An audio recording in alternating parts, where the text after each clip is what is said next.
You know what that means. We have our entrepreneur series and we are continuing it.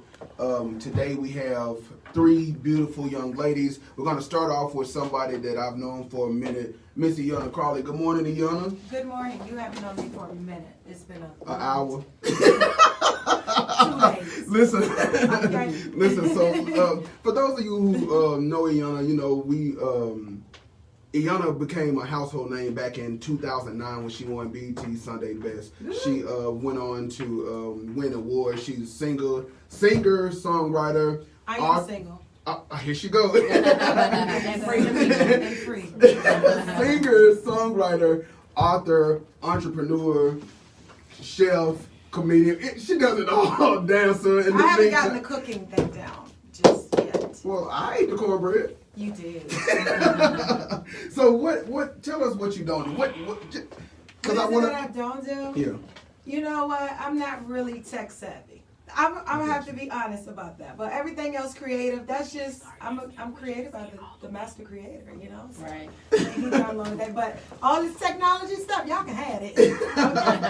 Okay. So we know that you Sassy Soulstress LLC, but under that we got Pieces of Me. Yeah. And let's talk about Pieces of Me because I really want to get into your book and all of that. So tell us, where did that come from? So Pieces of Me derived from Pieces of Me. I remember sitting at the table. Well, actually, let me go back before I got the title for the book. I started writing. I'm a poet also, and I'm just starting really to announce that I am, because I started writing poetry before I started writing songs and everything.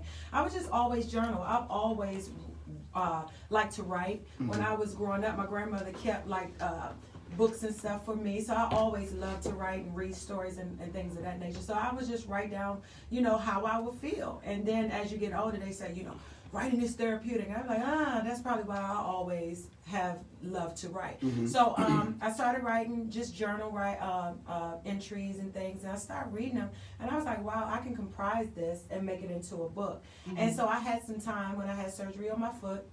I sat down. God said, okay, now that I can sit you down, now you can finish this book. So I was sitting at the table, and I was like, well, God, what we going to name the book? So he flashed in my mind, man, my favorite guy, and I wrote this in my book, my grandfather. He used to teach me how to put puzzles together. So as I was sitting there, and God flashed it in my mind, because I have these series of events that God normally just flash in my mind. I guess it's just a premonition, or He'll show me things of old or whatever that happened in my life. And so I was like, I got it, because my grandfather used to tell me, before you put a puzzle together, you got to get all the flat edge pieces and build the border. Yeah. And then he said each piece would then come together. You bring your picture to life. And I said, that's it. Pieces of me pieced together by you. And so I related it to when those moments with my grandfather. The border that you put together with the flat edges is your God fort. It's the foundation that you have in your face. So mine is Jesus, mine is God, right? And so every piece, and even though you're putting these pieces together, you may not all get it at one time, but you're still trying, and that's your life journey, that you're piecing this beautiful masterpiece together. When you look at it, it's just like, that's me. That's my picture. So, in reading your book, you deal. It's twofold. It's a devotional and it's a testimonial in the sense you're sharing pieces of you. Yeah. How did you get to a point where you can be so vulnerable with the people, like literally giving them pieces of you? Wow, just being open and transparent. It was a very hard thing, because those were a lot of my journal, a lot of the writings in the book were very, very personal moments that I share. Me having a son at 17, me having another one at 30, didn't get the ring nor the man, me being with someone that I really fell in love with, and I didn't think I was holy enough for his mom, and because I had already had a baby, and then going through multiple series of taking my body through trauma, losing children and miscarrying. So it was a lot of hurt that I was holding on to. And I released it through my journal writings. And I released it in this book. And I felt like everything that you go through, you think you're going through it for yourself, but you're really not. You're going through it to go through it, to learn, to mature, to have these ups and downs, but also for you to release them, because there's somebody out there that's going through the same thing that you have gone through. And so now that you walk this path, you can help somebody else through the same thing. And that was for me, specifically for me, because I know we've had conversations like off air and like personal conversations, so I knew Yeah. I didn't know how you were going to say it and how, like, are you okay with saying that? Yeah. So even to the little girl or to the young lady who had a baby at 17, you even got a song about stronger. Yeah, So when they have the baby and everybody dooms them or say you won't be this or you won't do that, how can they use your life as an example? Because of course you overcome all that. You didn't become a statistic of they say that your children will be this because that. Yeah. How do you talk to that little girl? Well, I would basically say to her, anything that you do, first of all, know that you're not a mistake. You're here for a reason, and every day that you get up, that's another day. I always say to step on the devil's head, to just put all the negativity behind you and just keep pushing. One thing I know that I am confident about is that I'm resilient. Mm-hmm. I'm a fighter. And literally and figuratively. And I like to make myself, and like, I'm not in competition with nobody else. Yeah. Like, it's not so much that I set goals for myself, but I just know that, sister, like, you get knocked out, you got to get back up. Like, we can't do this. And I'm gonna say this because it's funny because of course we know the singer. But then, of course, then we meet the author. Then, like, even the songwriter who came before the author, but a lot of people didn't know that. Yeah. And now we get into, like, the entrepreneur with your body butter. Like, every time something happens, you reinvent yourself. I think, you know, a lot of people are like, well, we don't really talk about horoscope or whatever. I think that's the Aries in you, because I see that in, like, they're one and the same. But tell us about your body butter and your beard oils and stuff like that. So my body butter came about, of course, y'all know everybody, we dealing with the same thing, the pandemic. We was in the house quarantine. We couldn't go anywhere. So my body butter came about because of, okay, so I'm a licensed cosmetologist. I forgot to say that, yeah. You are? And I was going to ask you who did your hair. Yes, darling, we are master cosmetologists. And so when you read about, you know, different things that they put in lotions and even deodorant, I wear natural deodorant. I mean, I try to go not all the way holistic, but I am slightly going holistic, you know. I tried that natural. I was so muscular. It takes time. Especially if you perspire profusely, baby. You need something. You need to see. But no, I don't know. Something just said, okay, let's start, create something. So I got in my kitchen. I got the little ingredients. I started trying to make candles first. That didn't work out for me. That didn't smell too good for me. So I said, let's go with the body butters. Let's see. So I did my research.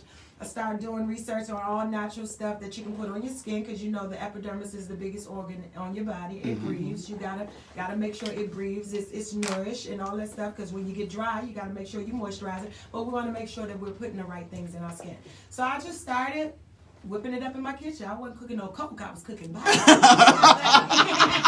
Look at you. So, and then it just came about, and my daddy always say, "Hey, baby," or "Yeah, baby." Baby is his thing. So when I was saying, what can I name that? Not just shea butter moisture, or not the regular thing. So I said that butter. That butter, baby. You heard me? You heard me? So I have a men's scent and a women's scent. I concocted my own, or I went to an oil store, and this guy helped me to put some scents together, what mixed and it smells amazing. I didn't know that part of it. Okay. Yeah, so I had to do all of that because I had to make sure it was good. It lasts long on the body. It moisturizes the body. Every time I send or I get an order, the testimonials are just, I love it. I'm going to order more. So, and it's just been a blessing to me. And it's funny because I have the body butter. I didn't have the beard oil. Yeah. But I was putting the body butter in my beard. So but you can though. I'm happy because if I didn't. And you can use it on your hair also. Don't tell me because you can put on your skin. Yeah, you can put on your hair. Thank you, Miss Cotton. Wow. You see what I'm saying? Okay. But the beard oil is made of the same thing. Just without the oil, one of the oils. I just don't. I was like, don't tell your secret now. I'm not putting I can't tell my secret. But yeah, anything, like she said, anything you put on your skin, you can put on your hair and your, Got whatever. you. So what else do you have coming up? Music, new music. I'm getting into acting, voiceovers. I want to do a little bit of that. That's what's up. Yeah, I have a show coming up. We're going to start promoting it this week, but it's Y'Anna and Friends, The Night of Love, February the 11th. It's going to be at St. James Live. I'm going to put the flyer up, and I want you guys to come out. It's going to be social distancing and wear your mask. This is going to be a nice show, y'all. Wait till you see who the friends are. So what's going to happen is I'm going to be the only lady, the queen of the night. You already know. But that's been you. I know. Yeah. I know. I'm going to be the queen of the night, and then I'm going to have all fellas. So we're going to do duets. It's going to be good. I heard your homeboy AJ was singing. He singing? I don't know, but AJ might host. Oh, let me know, like Yeah, real. AJ might host. Y'all just said she talking about I couldn't sing though. I'm talking about he might host. He might host.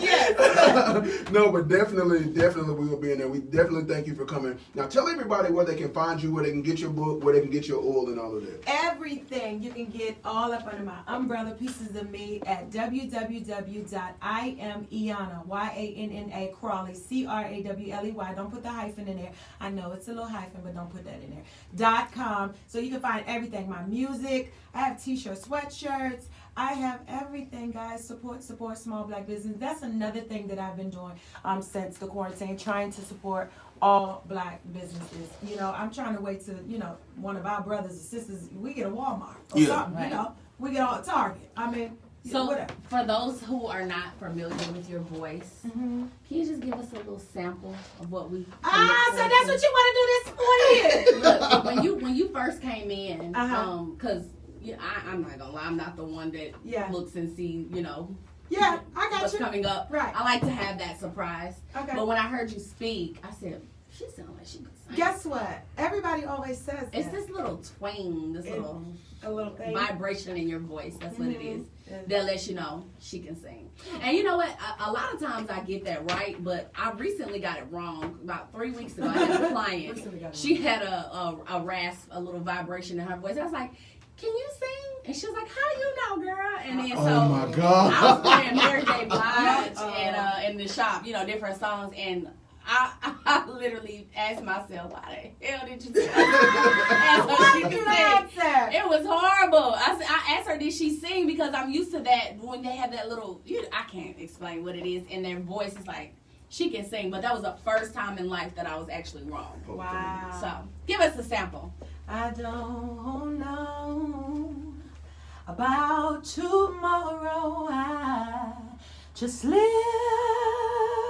from day to day, and I don't borrow from its sunshine, for its skies may turn to gray. And I don't worry about my future, for I know what Jesus said. And today He walks beside me, for He knows what lies ahead. Yes, girl. Section chocolate. Spiritual chocolate.